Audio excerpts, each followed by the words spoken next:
In this video, we will look at integration using the technique of substitution.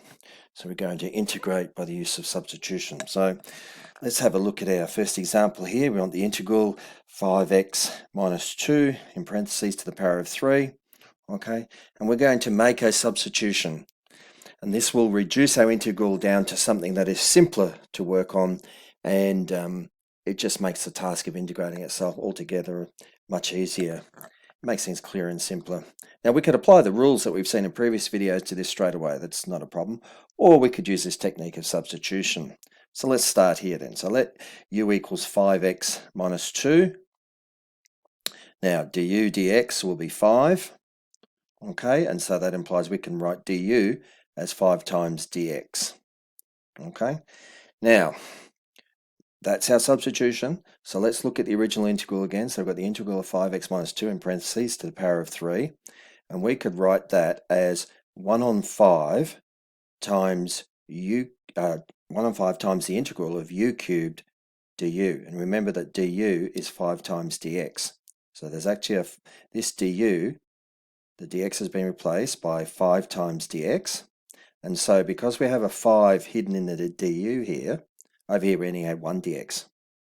Okay, here du is 5 dx. So there's this extra 5 here. But we can deal with that by multiplying the integral by the factor out front of 1 on 5. Okay, 1/5 times the integral of that. Okay, well 1/5, the fifth here will cancel the 5 next to the dx here. Okay, so that our original integral can be written in this form here. Now, u cubed is easy to anti-differentiate, very straightforward. So what we're left with is 1 on 5 u to the power of 4 on 4 plus a constant of integration. We then substitute back in, u is 5x minus 2, so we put back in here 5x minus 2 in parentheses to the power of 4 over 20, because 5 times 4 in the denominator gives us 20, plus c. Okay, first example. Let's have a look at another example similar to this. We want 6x times 3x squared plus 5 to the power of 3. Now, it looks complicated at first, doesn't it? I mean, it doesn't look like there's an obvious way to do it. I mean, we could expand out the parentheses, but that's a lot, and integrate it term for term. But let's try using the technique of substitution. It should be quicker and tidier. Let u equals 3x squared plus 5. Then du dx gives us 6x. Well, that's handy because we've got a 6x out front. Okay, so that implies that du is 6x times dx. Well, we do have a 6x dx. We certainly have that. All right, so that means we can make a clean substitution. This whole, our original integral, 3x squared plus 5 to the power of 3 times 6x integrated with respect to x, simply becomes the integral of u cubed du. Nice. Which is very easy to integrate. That's just u to the power of 4 on 4 plus the constant of integration. Substituting back in for u is 3x squared plus 5. Here's the antiderivative of our original integral. Okay, let's have a look at some more examples. Example 3, the integral of minus 2x e to the 3 minus x squared dx. Looks quite complicated, but if we can look around, just attempt to make a substitution. It may not always work, but quite often it does. So we let u equals 3 minus x squared. Du dx becomes then minus 2x. Well, look at that. We have minus 2x out front. All right. So that means that du becomes minus 2x times dx. Okay, well, let's write our original integral out. Integral e to the 3 minus x squared times minus 2x dx. Well, that simply becomes the integral of e to the u du. Very nice. The antiderivative of which is just e to the u plus c.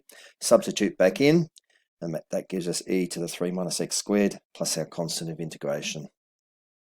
Okay, let's have a look at another example of this. Example 4. The integral x dx over square root of x squared plus 1. Okay, let u equal x squared plus 1. As a starting point, let u equals x squared plus 1. Well, du dx gives us 2x. Now that's close. We only have 1x up the top there. That really doesn't matter because we can put an extra factor in. Well, that tells us that du is then 2x times dx. And we can write the original integral x dx on the square root of x squared plus 1 as du, okay, du on the square root of u. So underneath here where the radical sign is, we can replace the x squared plus u with the u. On top we have du, but that is 2x. Originally we only had 1x. So we can put a factor of a half out front. When we do that, all we've done is rewritten this as this.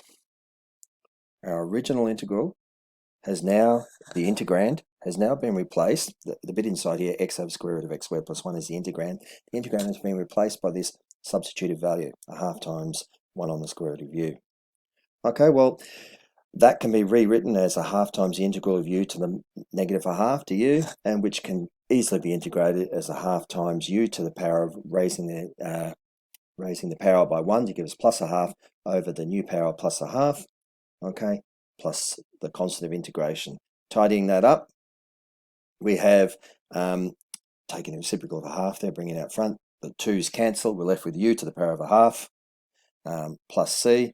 Substituting back in, we now have the result here, which is the square root of x squared plus 1. The square root of all that plus our constant of integration. All right, let's have another look at a different type of example altogether. Example 5. And just scroll that down a bit. Yep. Okay, the integral, okay, of 1 on x squared plus 3x plus 5 with respect to x.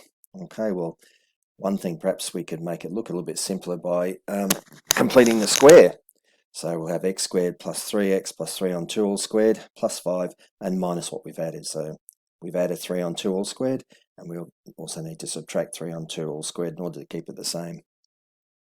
Okay, well, we can factor this. The first 3 terms here become, in the denominator here, become x plus 3 on 2 all squared. And then 5 minus 9 on 4 gives us 11 on 4. Okay, that's looking a little bit simpler. Might look like an inverse tan job now, maybe. So let's have a look. So we'll let our substitution be u equals x plus 3 on 2. Okay, just in the parentheses there. X plus 3 on 2 will be u. Du dx is then just 1, so du equals dx. Well, that's handy. We've only got dx up the top.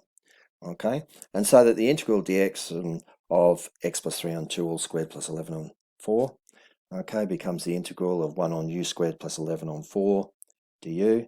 Okay, now what we're going to do is, if you remember the inverse tan rule, it was something of the form of the integral of a on a squared plus u squared in this case, okay, would give us our inverse tan u on a, okay, but we need to put in this factor of a up the top here, square root of 11 on 2, and so if you remember our integral of this form here, a dx on a squared plus u squared just became, oops, inverse tan, okay, u on a plus a constant. So that's the rule we're using. Okay, so, but the thing is we need to put an a up here, which is square root 11 on 2. So if we add it in, we also have to factor it out as well. So we've got 1 on the square root of 11 on 2 out front of the integral. So these two cancel out, but they allow us to work on this part here. So we end up with 2 over the square root of 11, okay, the bit out front there, inverse tan u on the square root of 11 on 2 plus a constant. Let's substitute back in, so we have 2 on the square root of 11, inverse tan, where the u is, we're going to put x plus 3 on 2, what we originally had, all over square root of 11 on 2, plus our constant. Tidying that up with a little bit of algebra, we end up with 2 on square root of 11 inverse tan, 2 times in the parentheses x plus 3 on 2 on square root of 11, plus our constant. Keep going a little bit further, a little bit more tidying up, and we get 2 over the square root of 11 inverse tan, 2x plus 3 on the square root of 11, okay, plus our constant c. All right, and that's that one.